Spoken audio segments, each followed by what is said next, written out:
Wake up!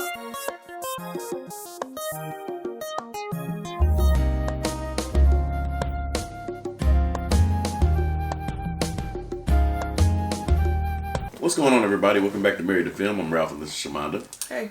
And right now we're at the second episode of Ozark. This one is called Blue Cat. The first episode captivated us, and we're just going to go ahead and get right on into it.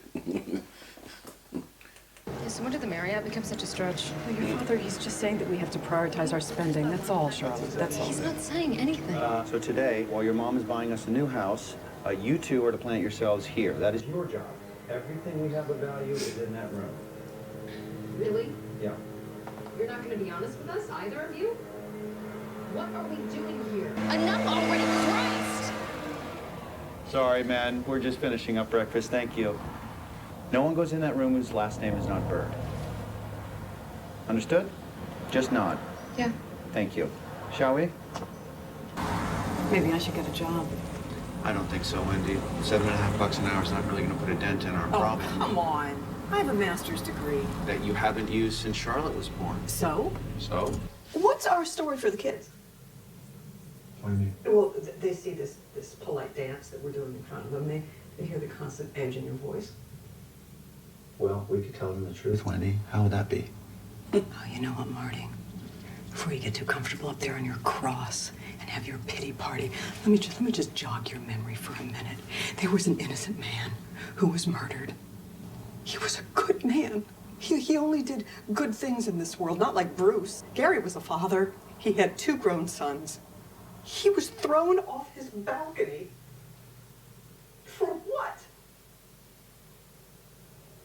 People cheat. They have sex with people who they aren't married to. It happens. It's not unique. For this house, I want you to find one as nice as possible, but as cheap as possible. I want you to think starter home. I got $20,000 to our name. Just 20. So please, do not sign anything without talking to me first. And we are not husband and wife anymore. We're just business partners. Our job's to raise those kids. But you're absolutely right that I share some blame for this. I should have caught Bruce. I was in charge of the numbers. I should have seen it coming. But my mind was elsewhere, Wendy. Why does she get so many texts every night? Why does she have to leave the room to make a phone call? I wonder who's fucking my wife. So that's my bad. And no, I don't forget, Gary. I don't forget how you emptied our bank accounts when you knew I needed that money, Wendy. You knew I needed it. Mm-hmm. And I doubt very, very much that you did that by yourself, that you did that in a vacuum. So my memory is crystal clear. I was there for all of it. In fact, the satisfying sound of your lover smacking the pavement is the only thing that gets me to sleep every night. Oh! Open the goddamn door! Excuse me, is there anybody here? Oh, yeah. Don't be shy. You know what to do. Come on, baby. It's all for you. Just gobble it up. Oh, yeah. Get after it. Hey! Hey, I'm Sam Dermody. Sorry, it's, people are out for lunch right now. But... Sorry. It keeps me awake when nobody's... I could give a fuck. I need a house. Get yourself yeah. together. Give your girl some water. I'll meet you outside. Yeah, you got it. What the heck? He would put peanut butter on his Hey, housekeeping? Yeah, no need to go in there. Thank you. How about the towels? You just leave them outside of the door. Thank you. I've been to the Windy City. Oprah, December '97. Past due business licenses, deeds, and plat maps. All public record. If you need any copies, let me know. Tell me again what it is you're doing. I am an angel investor. I help turn around struggling businesses. You intend to make money off of businesses that aren't making any. In a roundabout way. Let's get some ice on that lip. Okay, because she clocked you good. Twice. Now I'm talking like her. There are a lot of innovative ideas in self-storage. Well, a lot of cliches are cliches for a good reason, and one of them is you need money to make money, in my opinion.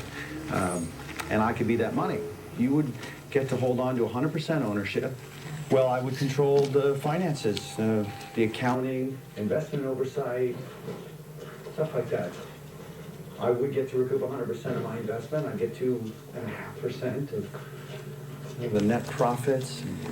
I bet it would feel a lot better if I wasn't just an investor and I was also a client. I'm looking for storage space myself, so if that's a unit right there, I will take that big one and I will deal with whatever's on the inside of it for, how about $75 a month? What do you say? 100. 100. You're gonna spend money to make money. That how they work? That's what I said, yeah. All right. Okay. All right. Well, where are you going? What about our business arrangement?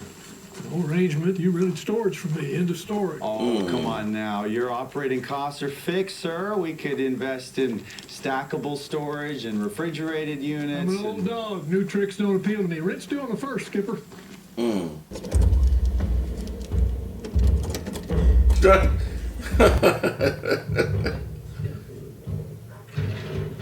Right.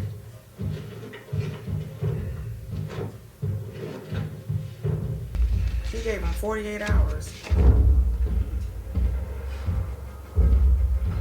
to get settled in. I forget how much time we get. Yeah, we're all set. Sure. It's chock full of, clever-sounding, overly judgmental one-liners. Yeah, look, Wyatt, is it? I really don't want to have to get you fired today, okay? If you could, I'd have to thank you. This job's my old man's idea. Something about calluses and character. Yeah, well, you're blowing leaves, not hiding in, Frank. Dad's a lawyer? Yeah. We've got a summer home out here, and, well, I'm going to Mizzou in the fall. Dad's not happy about my major, so he's hoping I'll have some, like, come-to-Jesus summer and switch. What about you? We're from Chicago. My dad's in finance, but clearly he's just cheap. Anyway, 3 and I are going wakeboarding a little bit if you guys want to come along. Leaving in like 20 minutes. Better than sitting around here all day. She's gone. Yeah. Dad said to stay here. What, to guard 3 iPads and a Pandora bracelet? How about it? It's very common for someone to start a business simply because they have an affinity for the product, you know what I'm saying? And that they not necessarily have a very strong business model. And I was about to say she got cankles. And titties, so open there she goes. She's pregnant. That's So. exactly what I'm saying. Yeah, or gentleman's club. Not sure what you call it around here, but it's Call it a titty bar. Okay. Do you think you can do better? Well, I think that any business could benefit from a set of fresh eyes, and my research tells me that you have the only Titty bar? titty bar, sure, in the lake area, and yet you still seem to struggle. And I'm wondering what you could do with an immediate loan and an updated business plan. I think that a higher caliber dancer would definitely translate into a higher paying customer. Beautiful girls won't work here. I won't let them. Plain Janes with a work ethic. It's my sweet spot right there. Freak bait. And here's word on number 4. Oh. See, I own the stage. They pay me to climb up on it, plus 25% of their tips. Ain't no payroll, all 1099s, independent contractors. No health insurance, vacation time, 401k, Social Security, sick leave, and no liability. But I want my 25%, read me? Loud and clear. Listen, How much you got?